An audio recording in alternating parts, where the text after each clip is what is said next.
कल शाम का पाठ, कल नवम पारायण का पाठ शाम को किया गया और भगवान राम का जन्म हुआ।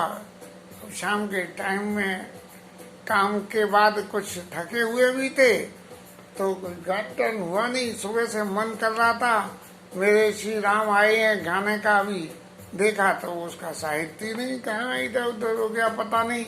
और ठाकुर जी सुनना भी चाह रहे हैं कि नहीं, फिर भी एक लाइन तो गाएंगे।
प्रयास के बाद ये बजा पाए गोविंद की इच्छा। कल के कथा विश्राम में भगवान राम दशरथ जी के पास पहुंचे, कैकेयी अम्बा से सब कुछ सुना और सुनने के बाद राजा दशरथ से बोले हैं कि मंगल सने समय सने अवस सोच पर हरि तात था यशुदेय हर्षीय कई पुल के प्रभुगात। भगवान को दशरथ जी को समझाने के लिए, क्योंकि लीला स्वरूप में थे ये, प्रत्यक्ष में कोई बात है तो कहने में थोड़ा सा असमंजसी था, तो राजा से बोले कि ये बड़ा मंगल समय है, अब मैं मांगलिक ऐसे काम के लिए यहाँ से वन में जाऊंगा कि राक्षसों का वध होगा। जो काम महाराज आप नहीं कर पाए वो काम हमने कर दिया, हम करने जा रहे हैं, और जब हम करने जाएंगे तो यश अपकीर्ति आपकी तो ही होगी। इसलिए ये मंगल का समय, मंगल समय सने अवस, इसने के वशीभूत होकर आप जो है अपना सोच छोड़ दीजिए और खुश होके आयुष दे हर्षीय, आप खुशी से और मेरे को आयुष दीजिए। और कई पुल के प्रभुगात, भगवान के शरीर में पुलकायमान हो गया। क्यों? कि भक्त की वचन रह जाए और जीव मात्र के उद्धार के लिए भगवान को बंधन जाना। धन्य जन्म जगती तलतासु पितु ही प्रमोद चरित सोनि जासु। हे पिताजी, पृथ्वी पे उसका जन्म सुखारत है कि जिसके चरित्रों को सुनकर उनके पिताजी को मन में खुशी होती हो। जैसी एक दिन कथा में मैंने बाबूजी के बारे में कहा था कि बाबा ने जो कुछ मेरे से कहा था, चार पदार्थ कर तल ताके प्रिय पितु मातु प्राण समझा के। जिसके माता पिता प्राणों के समान प्यारे हों। अब ये बात ठीक है कि प्राणों के समान प्यारे हों, लेकिन जयविल्ला ही कोई होता है जिन्हें प्राणों के समान प्यारे होते हैं। प्यारे सबको होते हैं, प्राणों के समान वाले तो कोई इक्का दुक्का ही होते हैं। आय छुपाली जन्म पल पाई अय्याऊं बेगियो होई रजाई। आपकी आज्ञा का पालन करूंगा और जल्दी से मुझे आज्ञा दे दो, जिससे कि मैं अपने जन्म के फल को प्राप्त कर लेंगे। मैं बात है, पुत्र के ऊपर में कितने 4 ऋण होते हैं, पितृ ऋण, देव ऋण, मातृ ऋण और क्या है, पितृ ऋण, देव ऋण क्या है, और वो पितृषणों का पितृ ऋण, देवताओं का देव ऋण और मातृ ऋण और चौथा और एक है ये आय से पाई जन्म फल पाई अय्याऊं बे कहीं होई रजाई। आप आज्ञा दे दो तो मैं जल्दी से जाऊं। बिना आज्ञा लिए चले जाओगे तो मनमानी हो जाएगी। इसलिए आप अय्याऊं बे कहीं हो रजाई, यदि आप आज्ञा दे दो तो मैं जाऊं। क्योंकि ऊपर कह चुके हैं कि जो माता पिता की आज्ञा को माने उस बात के लिए, इसलिए ठाकुर जी आज्ञा मांग रहे हैं। विदा मातो सन आवो मांगे चलियाऊं बनाए बौरे पग लागी। माता जी से विदा मांगी हूँ और फिर आपके पैरों पड़ के और मैं चला जाऊंगा। इससे फॉरवर्ड ठाकुर जी ने ये कह दी कि मैंने जो कहना था तो कह दिया महाराज। अब दोबारा आपकी आज्ञा के लिए मैं इंतजार नहीं करूंगा, क्योंकि पुत्र पे माता का ज्यादा ऋण होता है, माता का ज्यादा अधिकार होता है। इसलिए उनकी मर्यादा को रखने के लिए मैं विदा मात सन आगो माई आवो मांगी। अस कही राम गवन तब कीना भूप शोक बस उतर न दीना। राजा ने उत्तर नहीं दिया और राम जी वहां से चले गए। और फिर बस इतना होना ही था। तब जो है ये सबरी बातें जो लोगों के सामने आई तो सब लोगों को पता लग गया कि ये तो क्या लीला हो गई रात भर में। और क्या हुआ, अस कई राम गवन तबीना भूषो नगर व्याप गई बात सुती छी छुअत जड़ी चढ़ी जन सब तन बीची। पूरे नगर में ये बात फैल गई और सबको बिच्छू के डंक का सा हाल हो गया। सुने भाई कल नगर नर नारी बेले पिटप जिमी देखी दवारी। जैसे बेल और पेड़ कुमला जाते हैं ऐसे सब कुमला गए। जो जहाँ सुनाई तो नहीं सिर सोई बड़ विषाद नहीं थी रजोई। अब किसी को भी जो है धीरे ही नहीं हो रहा और बहुत बुरी स्थिति हो गई। और उस स्थिति का वर्णन करते हुए गोस्वामी जी लिख रहे हैं, मुख सुखाए लोचन सबई। मुख सूख रहे हैं और लोचन में आंखों में से पानी आ रहा है। शोक न हृदय समाई और मनहु करुण रस कटकई उतरी अवध हो जाई। बिल्कुल ऐसा हो गया जैसे करुणा रस जो है अपनी पूरी सेना को लेके और अयोध्या में उतर के आ गया हो। और फिर सब लोग मिलकर एक दूसरे से बात जैसे हमारे यहाँ भी होती हैं कि समाज में जितने आदमी उतने तरह की बातें, जितने तरह की बातें उतने तरह की व्याख्या। ऐसे ही लोग वहाँ कहने लगे कि मिले ही मान जी बात बिगाड़ी या तो दे के कई गाड़ी। तो बहुत से लोग वहाँ जो है कि विधाता ने तो ये बीच में से ही एक पतली गली निकाल दी और राम जी को जो है राज्य से अलग कर दिया और सब कैकेयी को गाली देने लगे।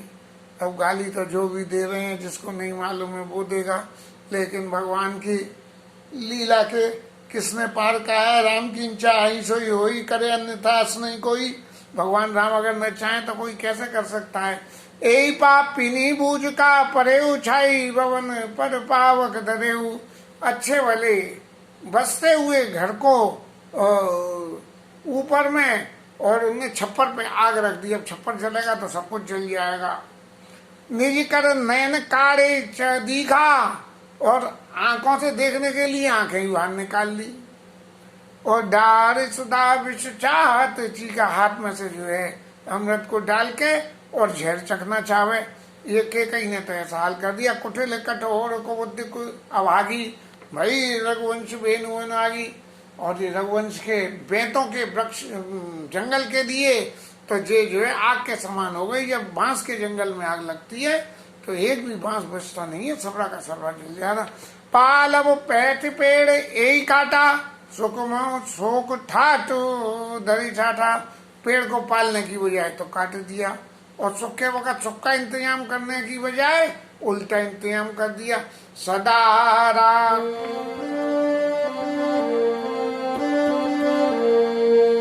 सदा राम यही प्राण समाना, कारण कबन कुटिल बंधना। अब इस बीच में जिसने तो ये कह दी, फिर किसी ने कही कि भाई ये आखिर माजरा है क्या? कोई एक आध हम्बार भी आदमी होगा वहां जरूर, जिसने कही कि भाई इसके तलेचे में जाओ, आखिर ये बात है क्या? कि जी ऐसे ही बसी बसाया सबरा प्लान और ऐसे उजड़ गया, तो आखिर है क्या? तो इसका पता तो करने जाओ।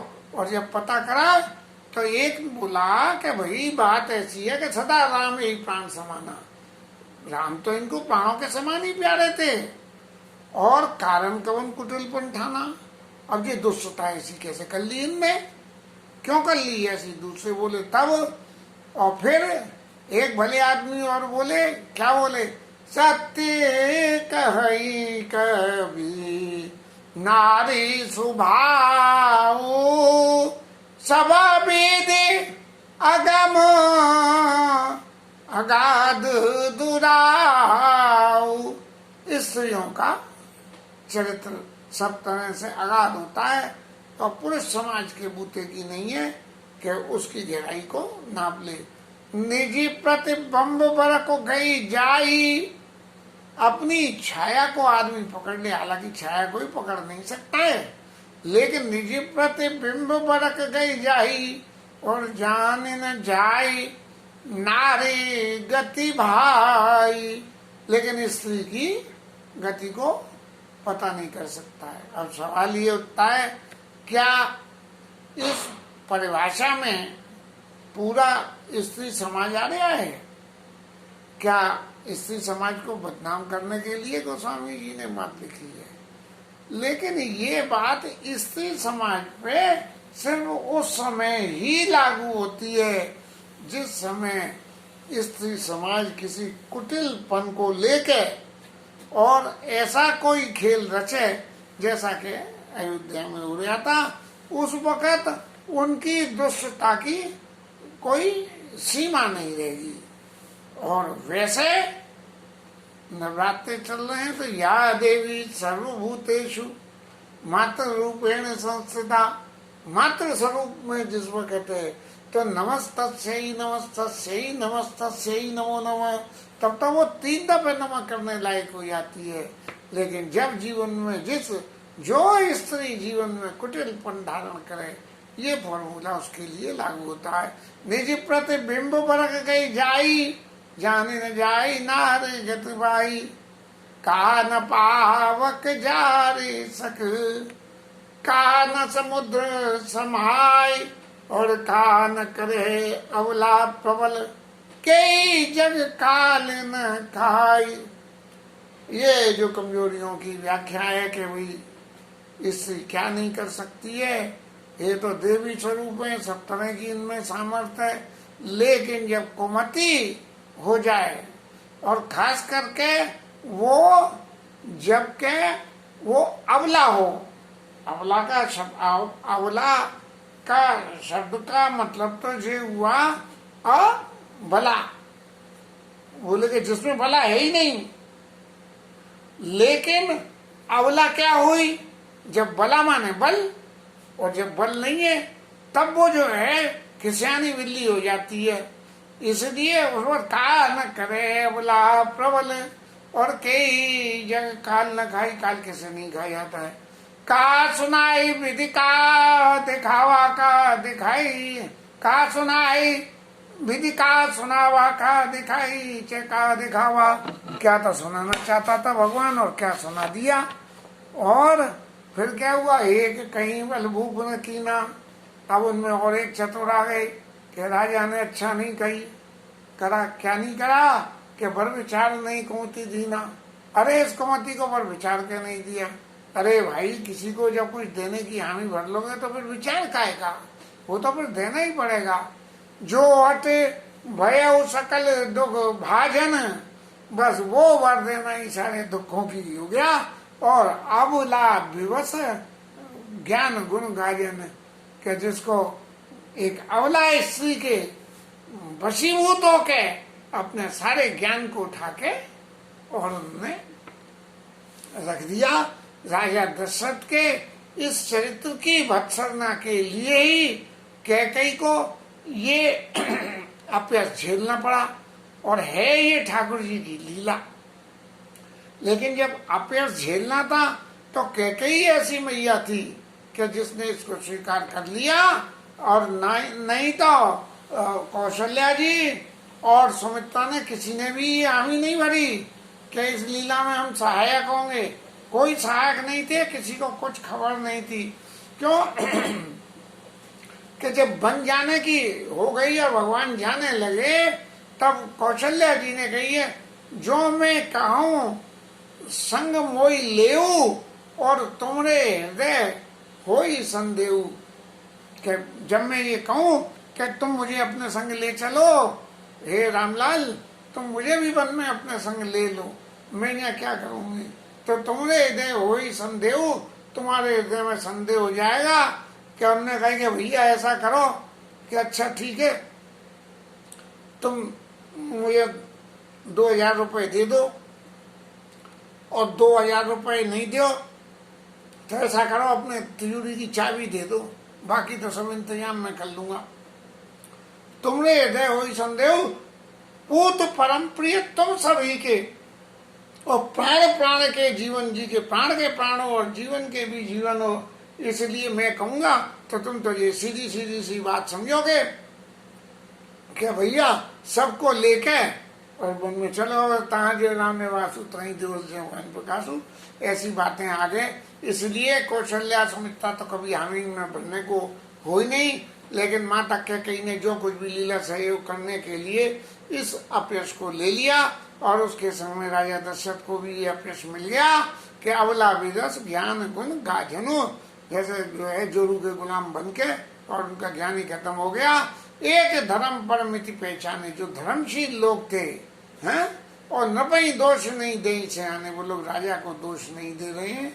जो लोग धर्मशील थे, धर्मशील माने विचारवान, धर्म की जितनी भी हमारे जीवन की बातें हैं वो सब विचारवान की हैं कि आप ये विचार करें कि आपको क्या करना है, क्या होना चाहिए। ऐसा नहीं है करने का कि ऐसा तो होता है, बोले क्यों कर रहे, बोले होता नहीं है, क्या होना चाहिए। बुद्धि और विवेक में विवेक से जो निर्णय किया जाए वो ही निर्णय धर्म सम्मत होता है। अविवेकी निर्णय धर्म सम्मत, अविवेक से किया गया निर्णय धर्म सम्मत नहीं होता है।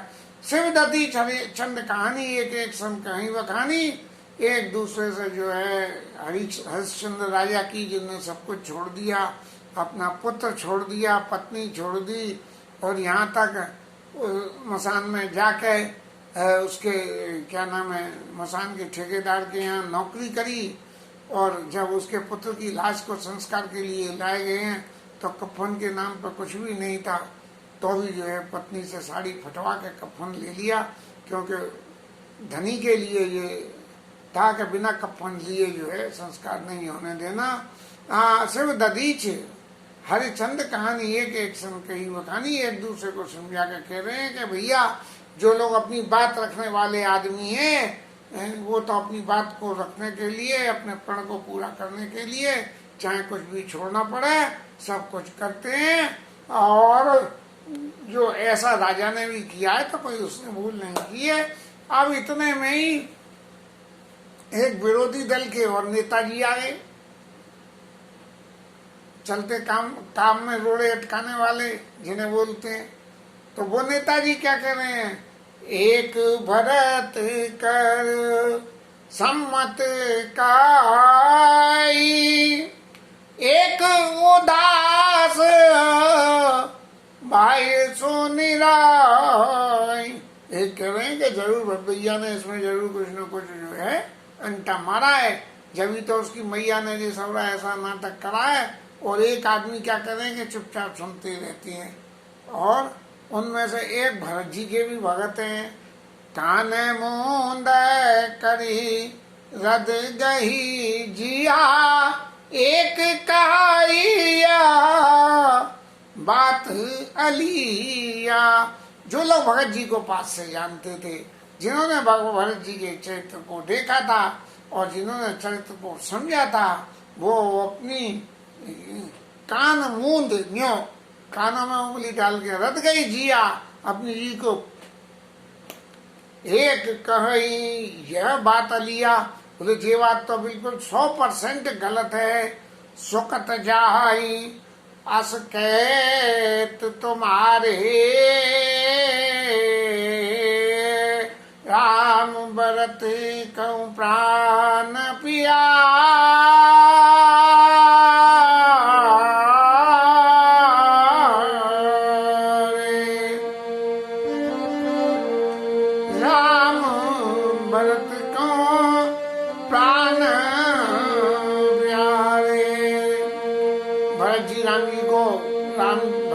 राम जी प्राणों के समान प्यारे हैं। अगर आप ऐसा इल्जाम भरत जी के ऊपर लगाओगे तो तुम्हारे सारे पुण्य नाश हो जाएंगे।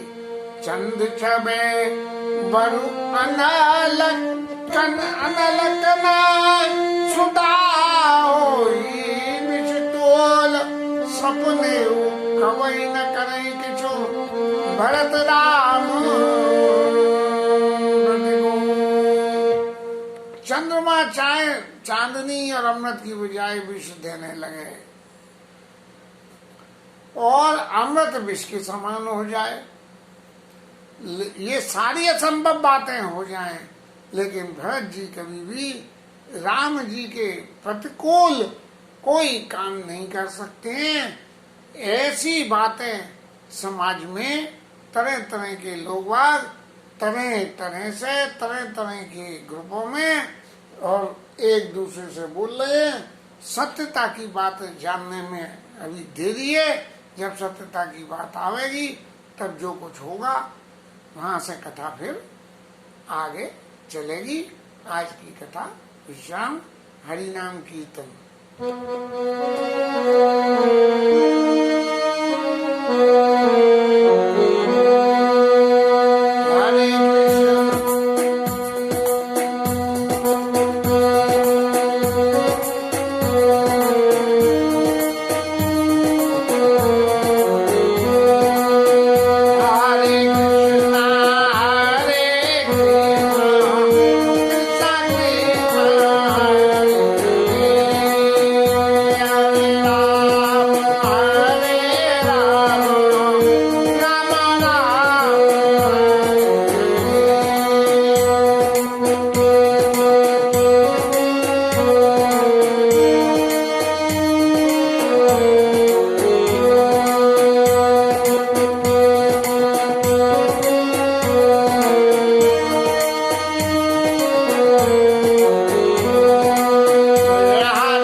हनुमान की जय, पवन सुत हनुमान की जय, उमापति महादेव जय, श्री राजधरण की जय, श्री राधा रानी जय, जय श्री राधे, जय जय श्री राधे।